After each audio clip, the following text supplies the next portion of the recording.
clarify, we use the term sector, but really, to be honest with ourselves, it's really a collection of quite diverse sectors that fall under the umbrella of clean technology, including everything from renewables, smart grid, energy efficiency, green chemistry, green building, and I can continue and go on. And what we've done today is assemble a panel who really represents various facets of this, once again, broad sector. We have representatives from biomass, solar, hydrogen fuel cells, and broadly the green building sector.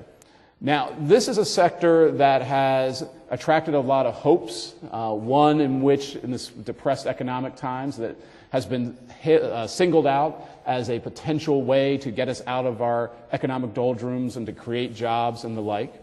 For my own research, looking at the locus of clean tech innovation, where geographically and in what sectors it's happening, we're definitely seeing a lot of activity across a wide range of technologies, and also a lot of activity across the globe in terms of different countries and different regions innovating and emphasizing this sector.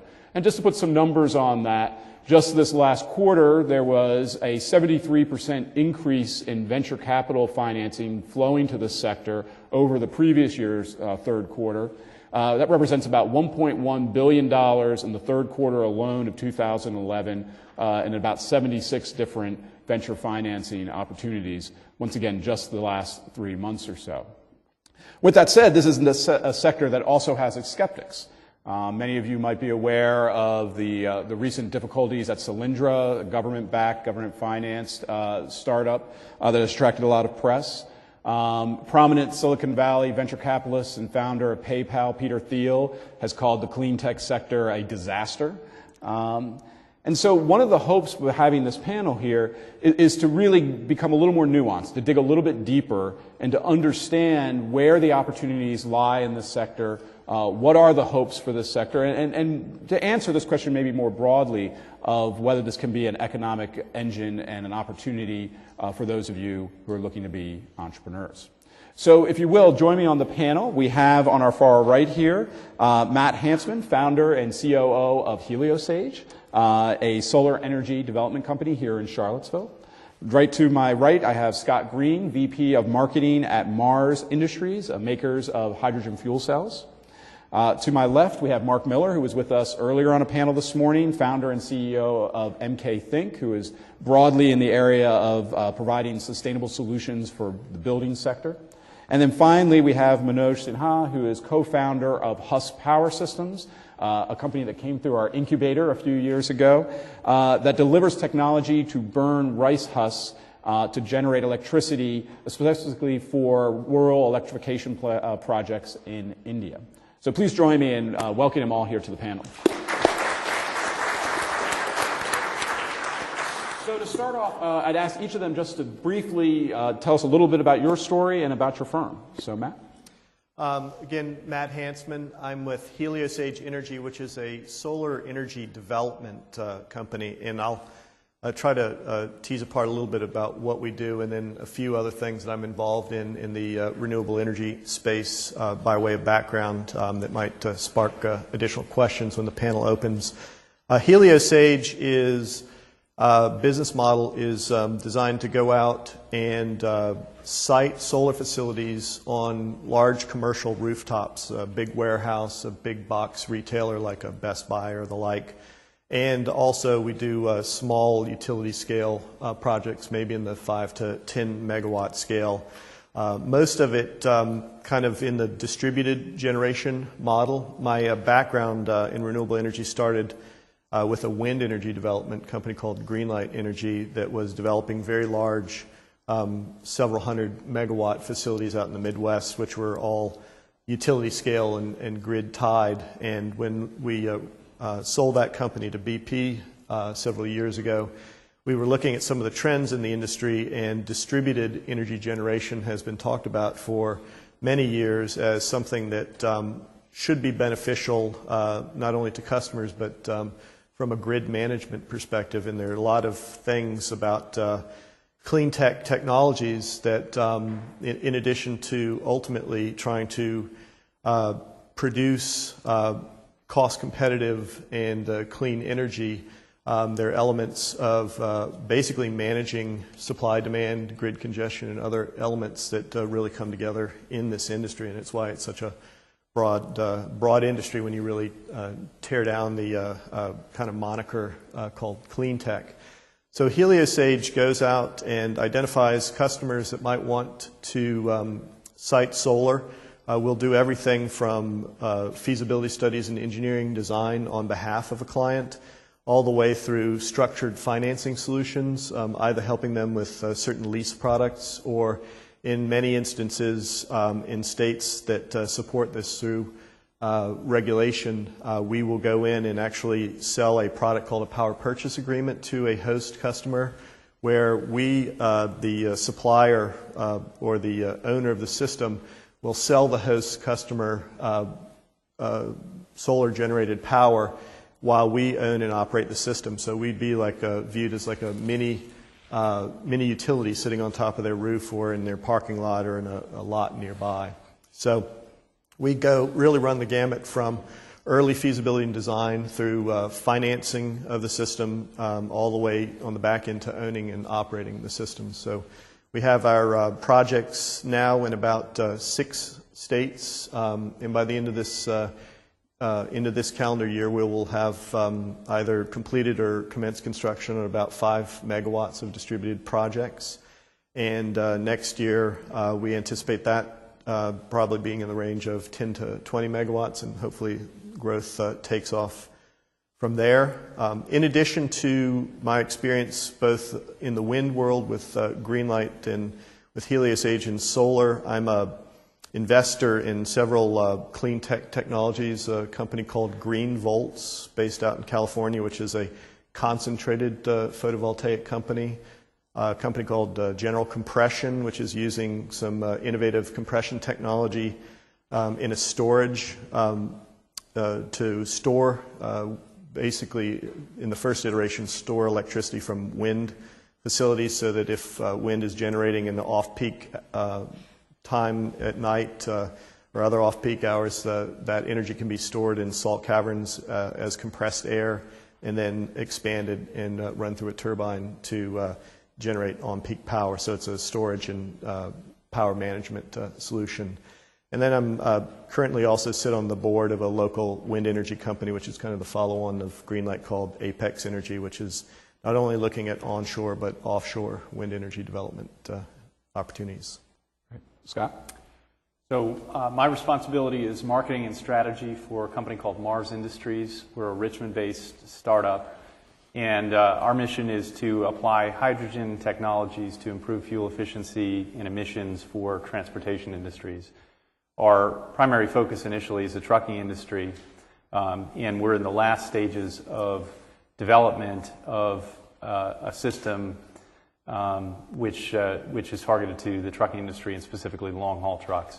What our system does is it generates hydrogen from water on board, and that hydrogen is fed into the intake manifold of the engine and has what our founder calls a seeding effect on diesel combustion. So in any combustion process, there's a lot of inefficiency and waste through fuel that's unburned or heat or friction. And it turns out that hydrogen, when infused into that combustion process, can actually enable more complete combustion and allow more energy to be captured from a given quantity of fuel that's being consumed. It's a concept that NASA actually studied 30 or 40 years ago and demonstrated the inherent energy gains that are possible, but hasn't been commercially viable because of the challenge of producing hydrogen on board or otherwise having infrastructure to apply it. So we've developed a system which we will, which is it's a unit about this big, amounts to the frame of a truck, and as I said, produces hydrogen from water and feeds that into the engine. It's an aftermarket product, and so part of what we say is literally overnight you can make a truck more efficient.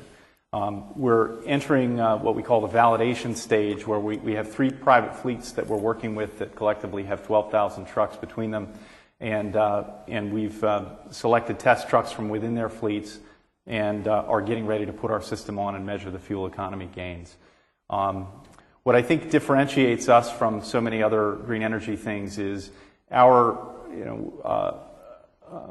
approach has been to try to take something that can enhance what exists today and work with existing equipment rather than a wholesale replacement of technologies.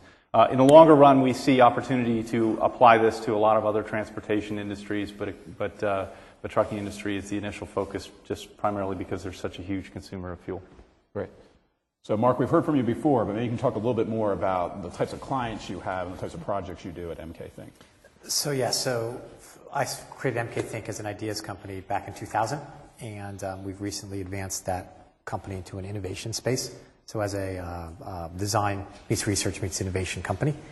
And just as to round that context out, in 2006, through this sort of methodology, we created an idea, then incubated and created a company called Project Frog, which is a high-performance green building systems company that creates green building kits, primarily for the commercial market sectors, broadly defined: education, healthcare, commercial office, and retail. And just for context, that we incubated that, created it, we transitioned it. And the company's just completed its C round funding. GE came in and whatnot. They just did another $22 million of money.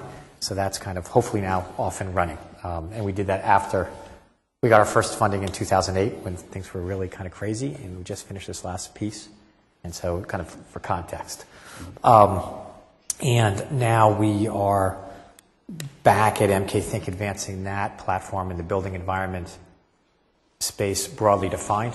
And we are very much in the thinking about alternate ways to solve problems that have been traditionally done through traditional building methodologies, which we find are highly inefficient, both in terms of time, use of capital, use of all sorts of resources. It takes too much time, costs too much money. So we're using our skill sets coming from the design and architectural world to reposition or to solve new, basically traditional problems in a $500 billion a year space. And so and our clients, our customers, we work for a variety of different people. We work directly with institutions. We are developing new software products that allow people who manage buildings to plan their capital and operating expenditures better. And we are dealing with a range of just people in the building industry, helping them innovate to solve problems that they have that they want to perhaps own and are turning to us for advice. So we work in all three of those sectors today. Great. Nosh? Hi, thanks. I'm a class of 09. I graduated only 2 years ago. I am a co-founder of Husk Power Systems that owns and operates many power plants that are about 40 to 50 kilowatt size. We use biomass feedstock as input, gasify that, and feeds that into engine to generate electricity. I'm glad that you said you used a technology that NASA started 40 years ago. It's a similar story with us. We used an off-the-shelf technology that was discovered, I think, way back in World War II. Just people didn't care about it, I guess, after that. Or oil barons just wanted to push their oil down the drain. So that's how it started. When I came to Darden, I participated in this concept competition in November or December of 2008.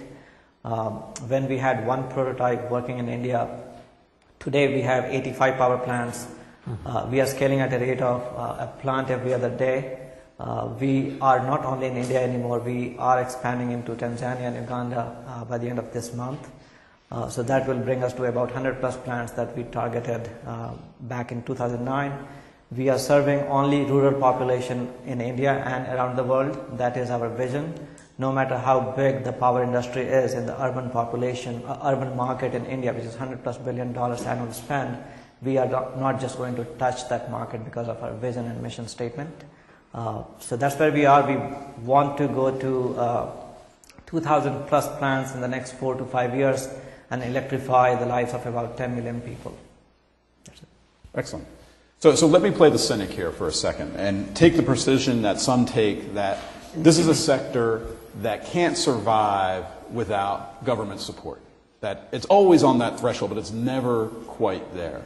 So what's your sense? Is this an industry that is going to be able to stand on its own as sustainable as is now, or does it require government support today?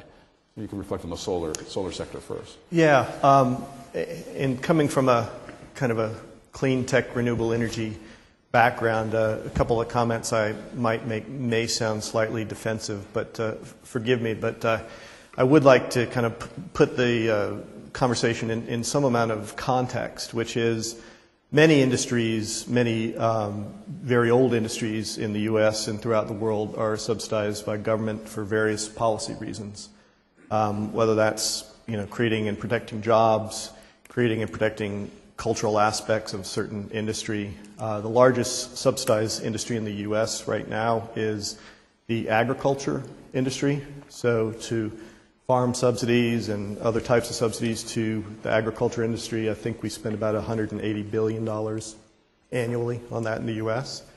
The fossil fuel industry, coal, oil, and gas, is subsidized through various depletion allowances and tax credits and other things to the tune of about $70 billion a year. And renewable energy, solar, wave, wind, and the like, is subsidized to about the tune of $12 billion. If you look at why governments do that, subsidize industries, again, from a policy perspective, you may want to encourage a new industry. And the question is the subsidization of clean tech industries a good policy decision? Does it create jobs? Is it driving technology into the future to a point where we want to be? And again, there's some certainly debate about picking winners and losers and how a government program or government subsidies do that. There's a whole lot of economics behind what's the most efficient way to subsidize, whether it's that tax credits, direct grants, feed-in tariffs. There's just almost unlimited number of market mechanisms to encourage clean tech. But I would say if you look at kind of large arcs of technology, whether that's things that started in the Industrial Revolution and beyond, energy, when coal came in and then oil overtook that, natural gas and the like, these are multi-generational technology arcs, and I think that certain renewable energies, including solar, wind, and wave, are at the very beginning of that arc. But if you look at fairly sound analysis and learning curve modeling, many of these technologies, I think, have what I would consider the sustainable end goal, which is being able to produce unsubsidized power at parity with competing fossil fuels. And so I think as long as the goal is to have an industry that's not perpetually being subsidized by the government, and you can show technologically that there are kind of cost curves and innovation curves that will get you there, it strikes me as something worthy of subsidies. Scott, how about for you? Are there subsidies that matter in your sector? Well, they exist. The trucking industry and transportation industries at large are kind of an interesting case. Trucks actually get, I was looking at government statistics last week. In 2006, the fuel economy for a Class 8 truck, a large diesel truck, was worse than it was in 1980. So the industry has actually gone virtually nowhere with regard to improvement in fuel economy.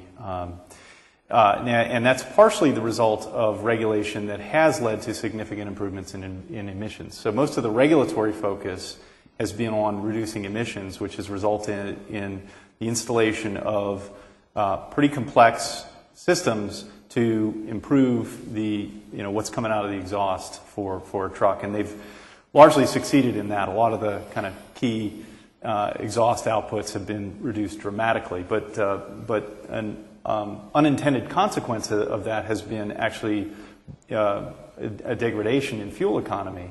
And so you see the kind of improvements in engines. There have been kind of gradual improvements offset by degradation that's a result of some of these efficiency systems. So as an industry, it's sort of been stagnating with regard to efficiency.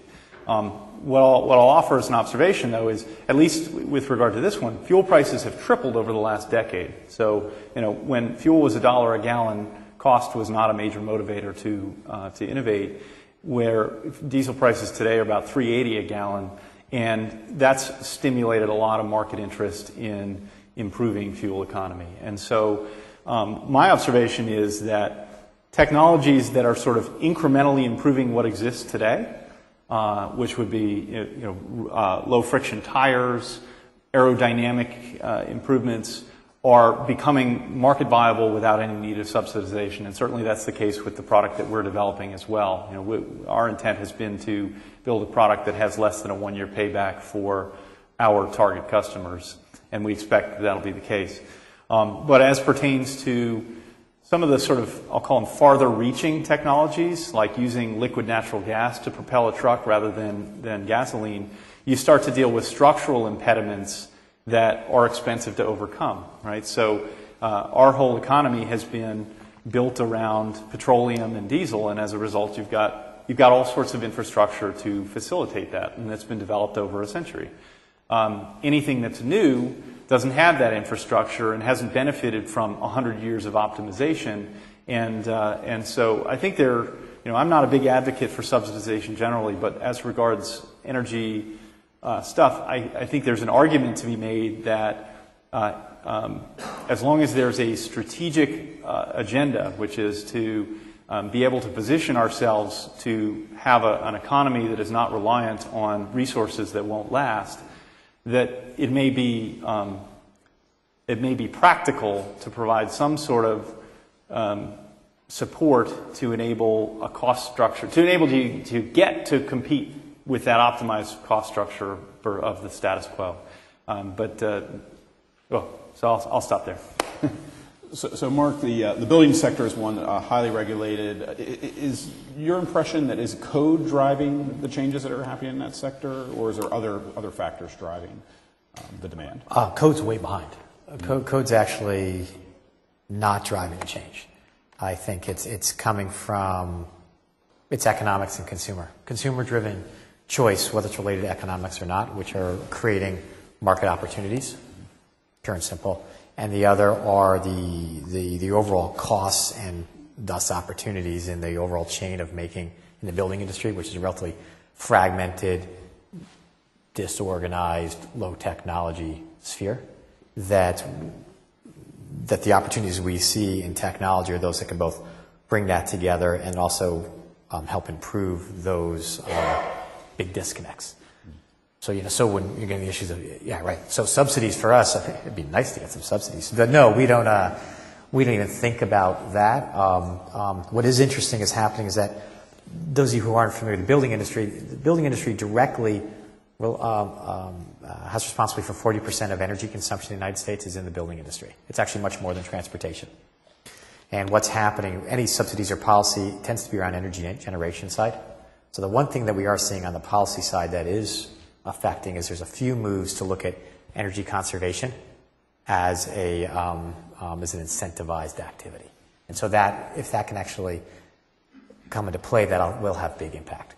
For us, and those of you in any element of the building sector, the innovation that we're talking about and seeing and the opportunities in clean technology, a little bit of consistency, both in terms of policy and market, which we wish was consistent, but at least in terms of policy would help. So national standards as opposed to we're regulated state by state and often city down to the level of city by city. In a market, in a world of technology, it's actually quite similar. So it's all those little micro regulations and fragmentation that is a huge cause of our inefficiency. So any way that you can bring that together, standardize it, make it consistent, is just only going to help us. Manoj, how about internationally? Can you reflect what you face when you enter these new markets? So I'll talk with the context of India, and perhaps that applies to emerging economy as well. So the reason we chose a certain type of technology and certain type of process is we did not want to rely on subsidies. So since we are power folks, our cost of installation is less than $1,000 per kilowatt, which is the lowest that as far as I know, is in the world.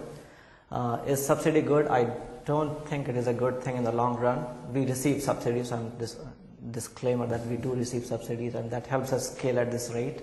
But if we did not receive subsidies, that would not make us economically unviable. Having said that, subsidies at wrong places, what you said, only on generation side versus not on, say, building side, creates solution that is not market-based and will actually kill some of the innovative solution that we are bringing to the market. Government or state government in India produces most of the power, and they subsidize the operating cost by 50%. Their production cost is about 15 cents a kilowatt hour, and the people get power at about 5 cents or maybe 10 cents at the most. And transmission charge is free. And we took a different methodology of completely decentralizing it, providing power only as much as needed, descaling all the process to hopefully avoid subsidies, and hence our cost allows us to be profitable in a consumer base that does not make more than $100 a month per household.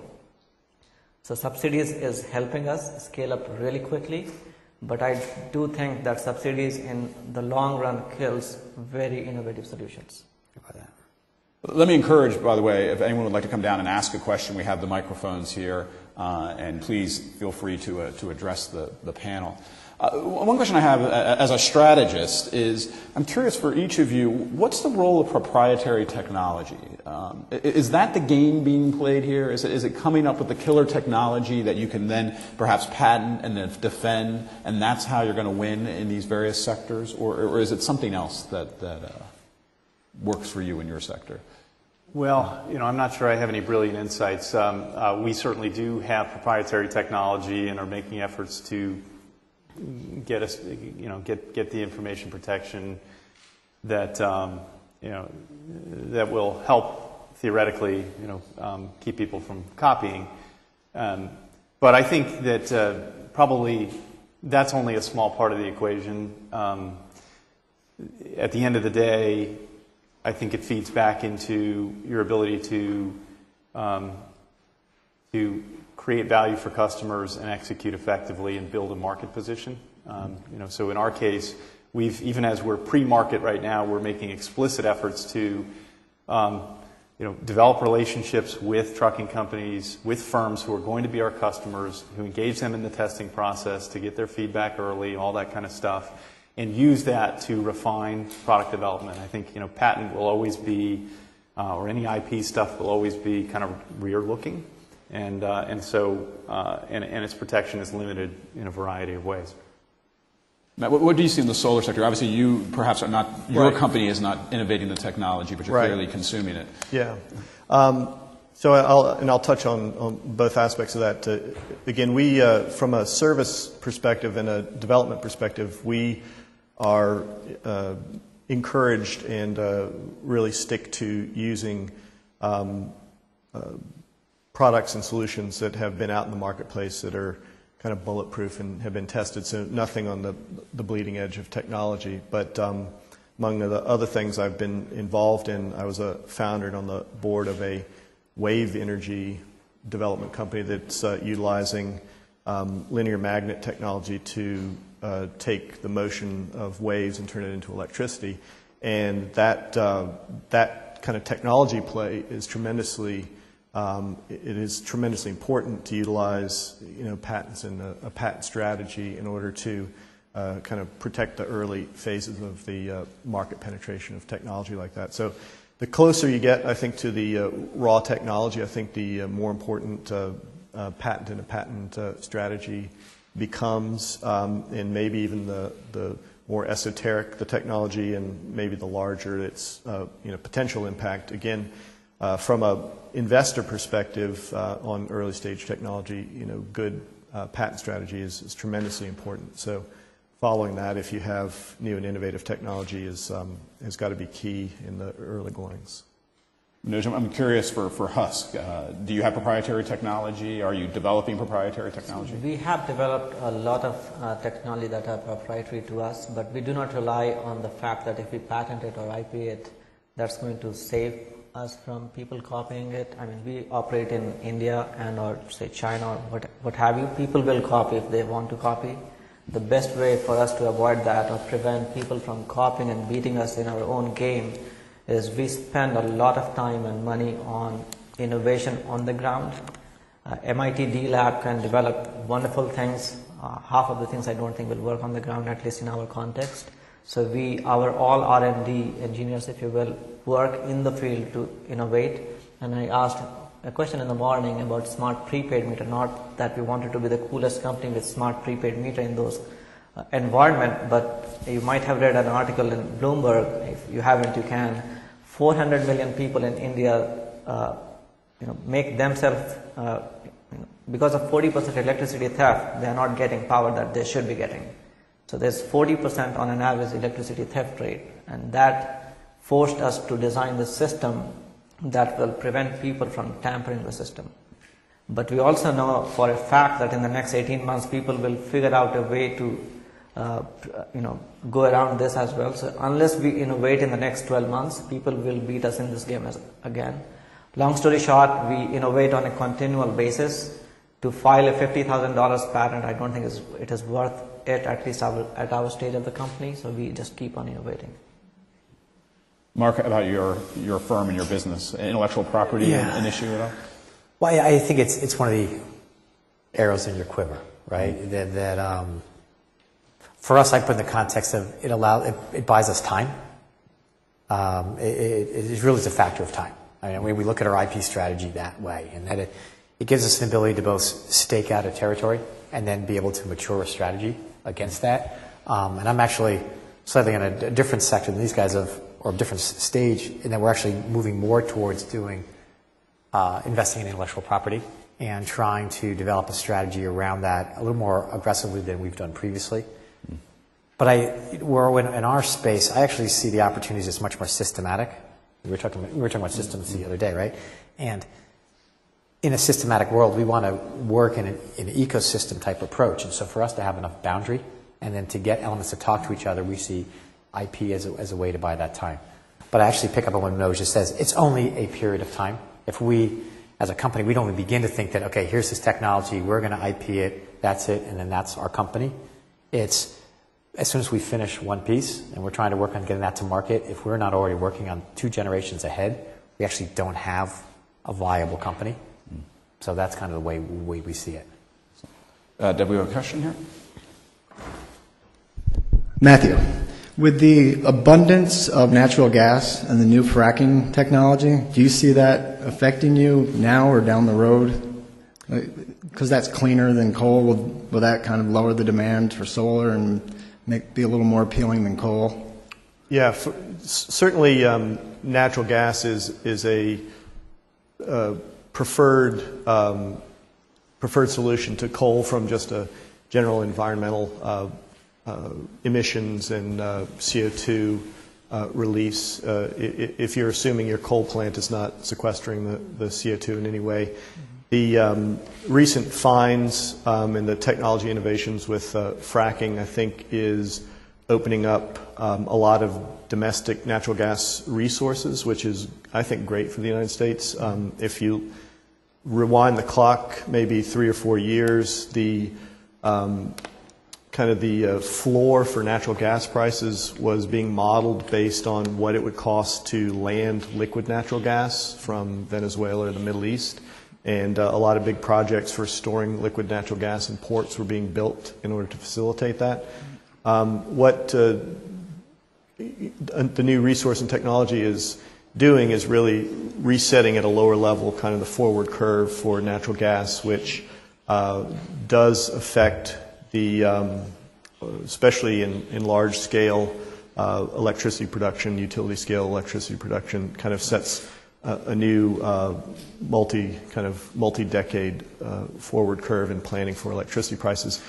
I think one of the best cases I've heard on this point was recently at the Virginia Energy Summit in Richmond, and the chairman and CEO of Dominion Power basically said, we need all of it. You know, here in Virginia alone, in the next 15 years, we need an additional 11.5 gigawatts of power, both to support increased demand, population growth, and increases in electricity usage as electric cars and other appliances come online, as well as the fact that many aging coal facilities throughout the United States really it's impractical to retrofit them. So a new coal facility with modern scrubbing, carbon sequestration can be, clean coal is not just a marketing slogan, but it is expensive. So when you look at the delivered cost of power on a kilowatt hour basis, clean coal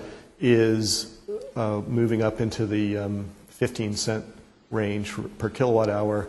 Natural gas in a combined cycle plant might be in the 10-cent range. So the real question is which of the renewable energy technologies, solar, wind, wave, can get to what the industry terms is grid parity. And once it gets to grid parity, it really becomes we need all of it. So fracking, I think, is driving the industry, but it's not a real game changer. All right, and then Scott, for you, is that an opportunity? Like, could that steer your R&D towards using natural gas? You mentioned it earlier. I think for us that's not really too much in our sights. Actually, this notion of hydrogen enhanced combustion actually works with any complex hydrocarbon, including natural gas. So should we see the industry shift toward more liquid natural gas propelled vehicles, our system or our core technology should actually still provide a beneficial effect that's supplemental to whatever change is being created. But I guess my view on that stuff is that we're still quite a ways off from having that be a truly viable transportation resource, mostly because of the infrastructure that needs to exist to support it. And in the near term right now, the only places where it's viable are fleets that are places where you can install the infrastructure yourself. And so you see it sometimes with municipal fleets where vehicles are cruising around but always coming back to a port at night, and so they can create a refueling facility that's actually viable for that. And maybe we'll see that begin to expand out concentrically as the technology evolves. But my view is that as a replacement for what exists today, we're probably at least a decade off from having it be viable. Thanks. Another question here? Yeah, I just had a question about in the solar market. There's been a lot of upheaval in on the production side and cost structure coming down and that's really benefited buyers of solar. There's also been a lot of business model innovation, particularly around the residential solar market. Where do you see the future of that market? Do you think there's underlying demand is really strong, or there's a lot of financial innovation that goes behind that as well to actually finance it, because instead of putting the debt onto the homeowner. So do you think that's a sustainable business model going forward, or do you see that as a bit of a fad? No, I actually think it is a sustainable business model. There are really two things that we're paying attention to in kind of solar, and as we look forward 5 to 10 years. One is the kind of the traditional market, which we call the retrofit market. So not many people will build a building or build a home and design solar into it. So you're going retroactively and putting solar panels on a house or on a building. So if you look at the overall cost on a kind of a per watt basis to install solar, a quarter and maybe a little bit more than a quarter of that is associated with kind of labor, design, and all the elements of a retrofit. So if you look to a world where people, as they're building new houses and building new facilities, they're starting to design in solar and all the electronics that go with that, I think that that will really start to look transparent from a consumer's perspective, because they'll buy the house and it'll have solar already attached. The financing structure is really just another form of a lease structure or a mortgage in kind of the retrofit market. So if you did a home renovation, you went out and did a home equity line to do that, you're depreciating that value.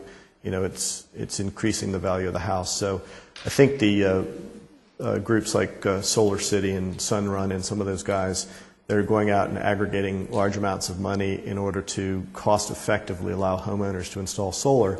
If you do the math as a homeowner, it increases the value of your home, decreases your energy use, and you have some payback period. I don't know whether it's 8 years or 10 years or 12 years, depending upon what market you're in. So I think the financial engineering is really a reaction to spurring the market. People have known that solar has become cost viable, especially in high cost markets like California and the Northeast. But people, whether it's a business or a homeowner, they don't necessarily engage in large capital projects where they look at 10-year payback periods. So the financial structuring just allows people like utilities, banks, and the like who are used to taking a 10-year look at an IRR to come in and just provide a service. Yeah, it seems to me there's a lot of potential with actually being able to eliminate the capital outlay from the homeowner and provide it as a service rather than...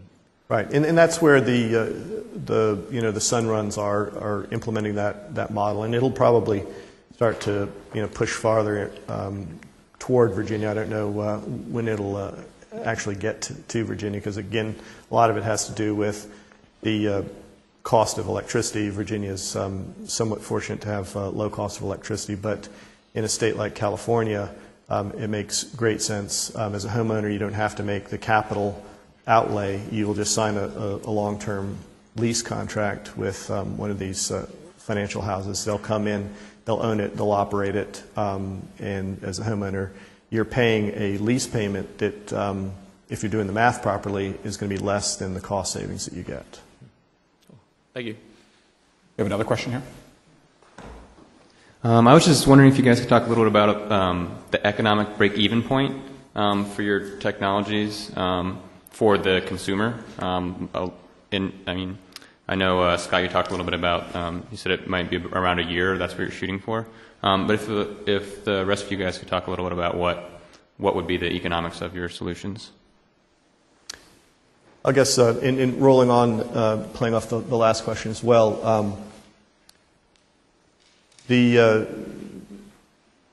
general payback period, and again it varies from state to state based on some market mechanisms and underlying cost of electricity.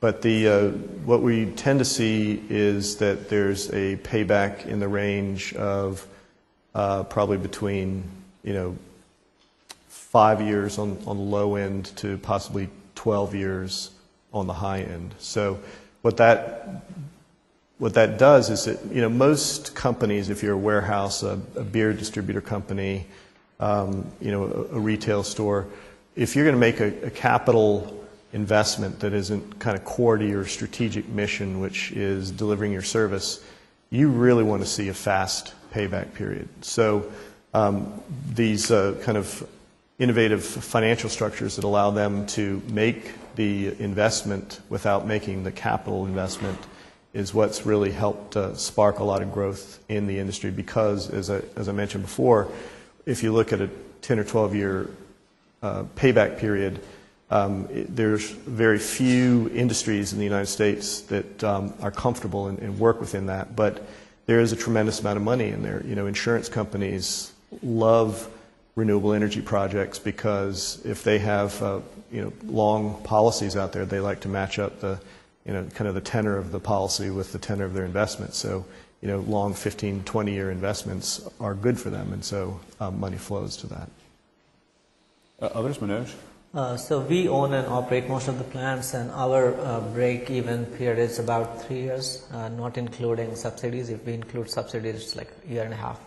But we don't only sell electricity. Electricity forms maybe 60-70% of our revenue now. The waste product that comes out of the gasification unit called rice husk ash or char, we convert that into incense sticks or silica, precipitated silica, which is very high value. And we get carbon credit per plant of about 150 credits per annum. We have already sold 10 years forward contract. So if you combine all these things, we break even. Each unit standalone breaks even in about between 3 and 4 years, 3 on the aggressive side, 4 not so aggressive. I'd like to add a little more color on, in our case, a long-haul truck travels about 100 to 150,000 miles a year. That translates into about $80,000 in fuel consumption per year. Our research and testing to date has suggested that we we'll see improvements in the range of 10 to 15%. So the value to the customer, even ignoring the emissions benefits, which are potentially significant as well, is $8,000 to $12,000 a year per truck. And in our case, we haven't finalized the decision about pricing of the unit, but my expectation is it will probably be $6,000 or under, which results in a pretty compelling value case. Want one more? I mean, ours is a little more bottom up. Being in the building technology space, we actually have to be essentially our comparison is what we call first cost. So we don't get any life cycle credit for what we do. So what we've done is we actually have to be comparable in terms of first cost, initial construction costs at par or lower to get the adoption. And we separate the operating benefits into almost like a suite type notion that get capital economies over time, and we treat them as enhancements on the base product. But we deal in the marketplace right away with those comparative efficiencies. We have to. People aren't used to purchasing those ways in our world, so we don't get that benefit. And then just, it's enhancements from there. Thank you, guys. Thank you. Rebecca? We have time for one more? Absolutely. Madosh, we actually collaborated on the case study for Husk Power Systems, but I've never met you, so it's nice to meet you in person through Raoul Shao several years ago. And I know from helping you write this case study that scale-up was an issue, and where do we, Prakash, Jen said, in the different, the international concerns with having a consistent supply at that moment of really scaling up and saying, well, instead of doing, 10 generators, we want to be doing one every other day, and it's so nice to see that you're doing that now. So I'm wondering, for those other, the other panelists, what issues of scale-up and supplier relationships have you faced, and how have you solved those? Thank you. You want to take it first? Yeah. Again, I'll try to talk about kind of two distinct looks. From a service perspective, supply and supplier relationships is all about procuring the underlying technology, and that can be a very important and competitively strategic element of our business model, in that obtaining low-cost supply and consistent supply allows us to price our product, which is kind of an all-in solution for electricity, more competitively. And if we're competing against somebody with lower inherent cost, we're at an obvious disadvantage. So we spend a lot of time networking, and right now, unfortunately, courting Chinese solar panel manufacturers. And there are a lot of kind of what are considered first-tier solar manufacturers coming out of China that are brand names that people in the industry feel very comfortable working with. The technology itself has been around for decades, so a lot of the new entrants that don't have kind of that blue chip or balance sheet out there, track record in the industry, are really desperate to get into the market. So we're talking with a handful of kind of second or third tier Chinese panel manufacturers to maybe discuss a strategic relationship where we're buying a consistent supply of Chinese panels at significantly below what a small company like ours could normally buy in the marketplace. They realize, though, that we have financial issues bringing in new technology from a kind of an unproven source. So they're also helping to try to hook us up with Chinese banks and maybe even some U.S. strategic investment banks to kind of bring that whole package together. Scott, did you have anything to add to that? Yeah, I'm not sure if this will answer the question directly. Our case is a little different, obviously, because our system is our own proprietary design, but there are key components within that where we depend on suppliers. And in our case, one of our key components is stuff that has been designed and developed for hydrogen fuel cells. And one of our challenges there is that isn't an industry with extensive reach yet in terms of real market penetration, and as a result, we have a pretty limited number of suppliers that we depend on for one or two key components within our system, and so that does create some pretty critical dependencies there, and also some challenges in terms of what assumptions you make about what the world will look like 5 years from now, 10 years from now, because if hydrogen fuel cells become more prominent in other places, that will open up things in terms of the supply chain that aren't open for us now. Others? Anything to add? Well, Project Frog, I mean, we are a vendor-driven company. What we created was that. We actually we don't fabricate, we don't own any of our fabrication.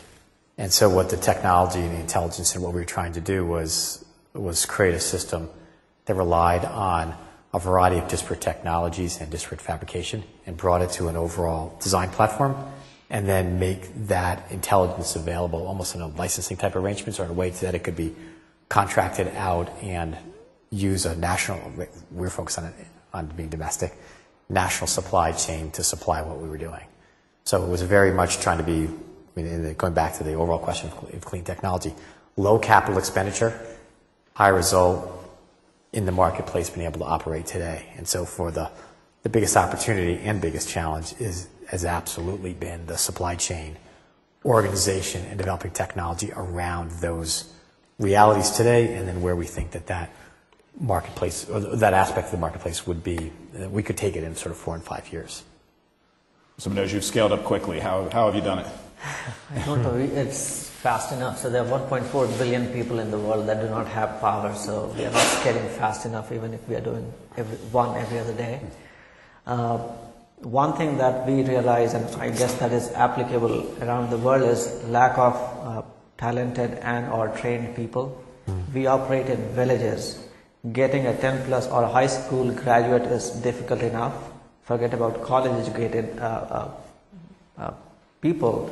There's zero professionalism among the people that we hire. An example would be, an operator who has been trained for 6 months, has been operating wonderfully, takes off for 5 days because his cousin is getting married, did not inform us. The power plant goes down for 5 days. And you get flood of calls from customers because we do publish our phone numbers. So those are the challenges that we face. So to tackle that, what we did was, we are not university, we are not UVA, but we had to, you can say that we copied from McDonald's, but we did Husk Power University. So we are training about 150 people on a quarterly basis, both on the technical side, which is how to run machinery, but also on the soft side, like you have to fill an application if you're going. So those are the things that have been helping us.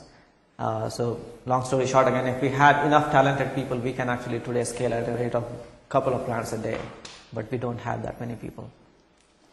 We got a late start, so let's ask one more question here. I have a question about business development and what each of you has learned over the past couple of years about the deals that went through versus the ones that didn't, and what messages are resonating with potential customers about efficiency, energy security, green, health, what works best.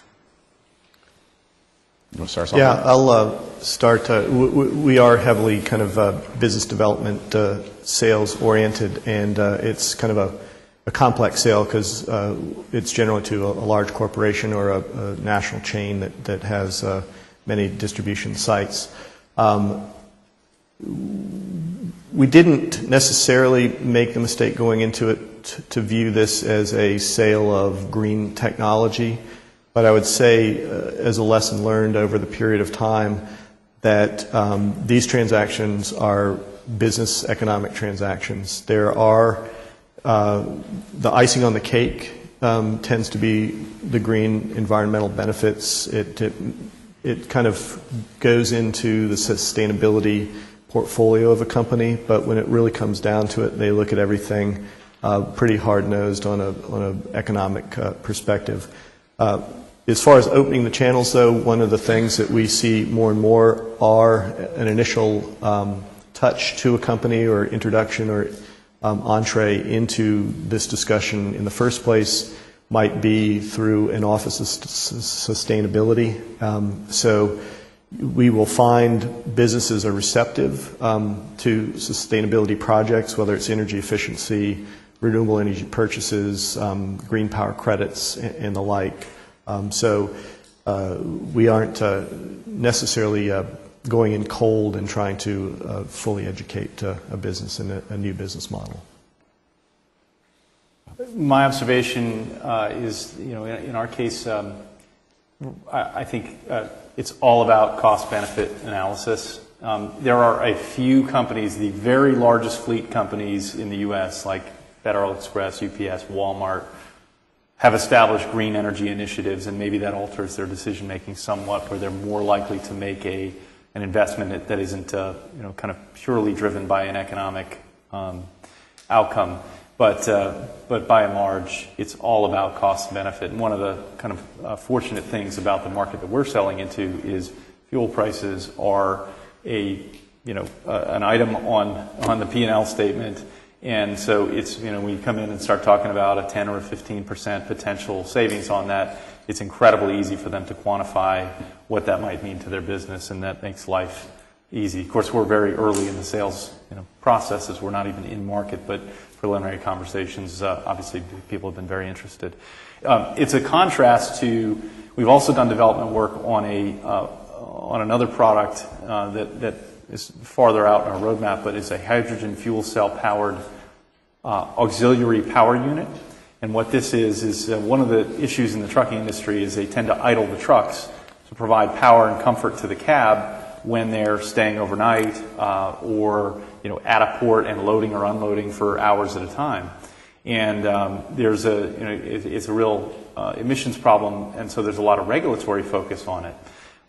And so this product that we've been developing will address that by allowing them to essentially generate hydrogen on board while the truck is doing its normal operations, and then using that hydrogen to provide what we call hotel comforts to the cab when the truck is not running.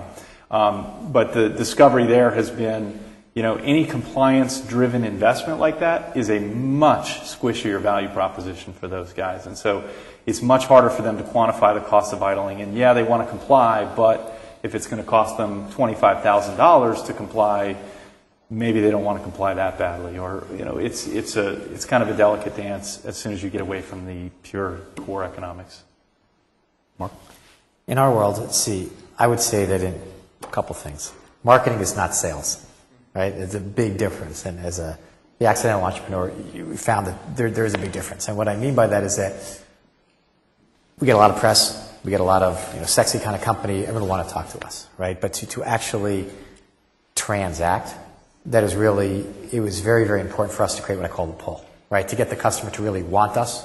And people get excited about green technologies and clean technologies and want to talk to you. And so we feel that that's going to actually take us to where we want to go, but that we ended up starting to push to actually get transactions in place. And so what we needed to do was to really understand much better how to get into the customer realm of making their purchase attractive, to get them to call us, to get them to kind of pull the deal through. We're dealing with companies that had to be innovators to go along with us and to make that palatable. And so to do it, yes, it was a cost-benefit analysis, but I also learned it didn't necessarily have to be purely a financial cost-benefit analysis. It's just that was the lowest common denominator. So a lot of what we needed to do and are continuing to do to create that pull is to understand what the customer, the client is trying to do as an organization, and to connect the overall benefits of that to their overall goals. Because we find most of our client base are actually, their value sets, they have a range of priorities. It's just the financial one's the easiest one to put the numbers around. And so if we meet there, then that's what the sales can be on. But if we can understand where they're coming from the broader perspective and quantify that, then we can be successful in selling. But we actually have to be able to understand that, measure it, and be able to talk about it to complete it. We have a very similar approach. So whenever we install a plant or do a deal with a power or appliance company or a manufacturing company, what we believe in, I think I took Professor Ed Freeman's class too seriously, I guess, here. We really literally create value for each touch point we have, either with our customers, our employees, manufacturers, or what have you. Examples include we supply power and replace kerosene. We save about $50 per household per year, just as they replace 2 kerosene lanterns with 2 CFLs. And we do not allow incandescent light bulbs. They can use only CFLs if they are on our grid. So they are using better electricity and they are saving money. We got into contract with Havells. It's an electrical appliance company. They had 0 footprint in the state that we provide power in. So we got a pretty substantial discount of 40%, half of which we passed on to the customers. But it was even more beneficial to us and to everyone involved. Havel got a footprint of about 2,000 CFLs on a monthly basis now. We were trying to solve this problem because customers were using a very crappy CFL. So for every 1 unit that you provide them, only 50% or 30% was getting utilized. So you were wasting 70%. It's called power factor or quality factor. And we provided a better lighting source. So for every 1 unit that we are providing, actually 80% of it is getting used. So we are economically benefiting just because of that. Point being, at every touch point, we create value in terms of dollars for every party involved, whether that's us, a corporate partner, our employees, and our customers. Well, we're out of time. We're going to have a break now till 2:30 when we begin our next panel then. But I encourage the panelists to be available if you have further questions. Please join me in thanking our panelists today.